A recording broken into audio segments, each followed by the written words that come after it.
আসসালামু আলাইকুম। আজকে আপনাদের মাঝে বিশেষ ধরনের একটি ফল দেখাইতে চলেছি। আপনারা ভিডিওটি না টেনে অবশ্যই শেষ পর্যন্ত সঙ্গে থাকবেন।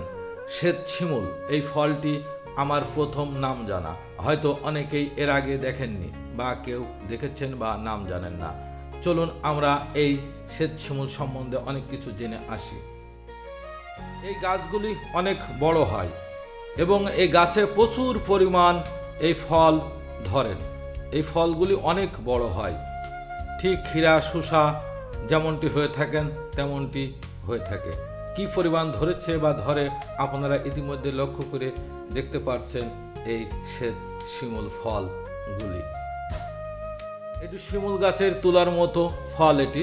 এই শ্বেত শিমুল অনেক বড়, তাই এক একটি ফলের মধ্যে প্রচুর তুলা হয়। আমি আপনাদের একটি ভেঙে দেখাচ্ছি। এর মধ্যে দেখুন সাদা ফক ফক করছে, ঠিক শিমুল তুলো আর এই তুলো সেম একই। শ্বেত শিমুল পাকলা বা শিমুলের পার্থক্য দেখুন। এটি হচ্ছে পাকলা বা শিমুল, এর মধ্যে যেরকম তুলো ঠিক শ্বেত শিমুলের মধ্যে সেম তুলো, শুধু পার্থক্য শ্বেত শিমুল অনেক বড় আর পাকলা অনেক ছোট, সেই জন্য তুলো অনেক কম বেশি হয়ে থাকেন। শ্বেত শিমুলই বেশি তুলো হয়। শিমুল তুলোর থেকে শ্বেত শিমুলের তুলোর ফল অনেক বড় হয়। এটি শিমুল গাছ, এর ফলগুলি দেখুন খুব ছোট ছোট হয়ে আছে। আর এটি শ্বেত শিমুল, দুটি ফল এক জায়গা করে দেখালাম। এটি আবার সেই শ্বেত শিমুলের মধ্যে দেখুন কি সুন্দর তুলোগুলি এবং গাছগুলি। আরও একটি তথ্য না দিলেই না, দুটি গাছের মধ্যে পার্থক্য।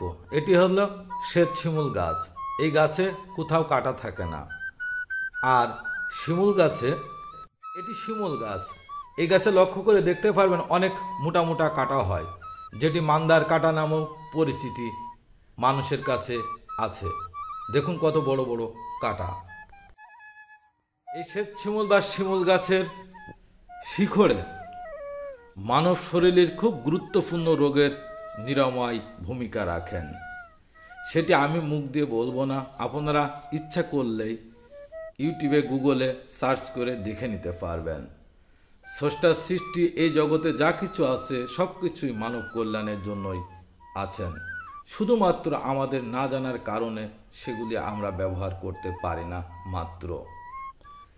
মান্দার গাছ, শিমুল গাছ আর শ্বেত শিমুল গাছ একই গাছ, পার্থক্য শ্বেত শিমুলের ফল অনেক বড় বড় হয়, তাতে তুলো অনেক হয়ে থাকে। যারা এই শ্বেত শিমুল গাছটি বা ফলটি প্রথম দেখছেন অবশ্যই কমেন্ট করে জানাবেন। আর এমন সুন্দর সুন্দর ভিডিও উপভোগ করার জন্য আমার চ্যানেলটিতে অ্যাক্টিভে সঙ্গে থাকবেন।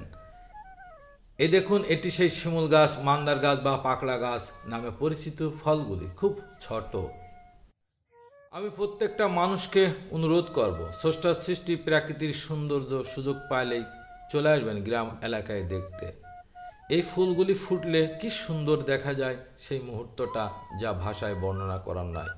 বাতাসে ফুরফুর করে ওড়ে শুধু সাদা আর সাদা। সবাই ভালো থাকবেন, আমার জন্য দোয়া করবেন। খোদা হাফেজ।